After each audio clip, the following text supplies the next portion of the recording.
Bon, la position de conduite dans une F1, c'est un petit peu comme ça. Il faut imaginer qu'on est dans une baignoire géante avec un siège, les pieds qui sont plus hauts que les fesses, ce qui peut paraître bizarre la première fois qu'on monte dans une voiture. Au niveau de la visibilité, on voit juste le haut des roues avant, donc c'est vrai que c'est assez limité.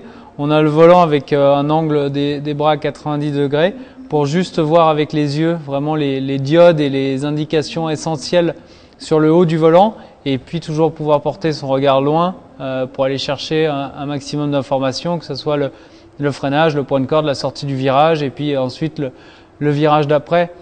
On peut tout régler dans la voiture en début d'année. Les pédales, pareil, les amener plus proches de nous, les mettre plus loin, le repose cheville aussi qui est au fond de la voiture. Donc vraiment, on s'acclimate comme on a envie vraiment d'être dans la voiture. On moule le siège ensuite.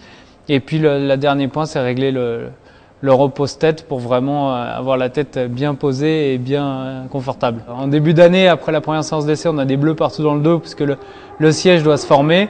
Comme on le moule à l'atelier à l'arrêt, c'est pas la même chose que quand on roule sur les premiers essais.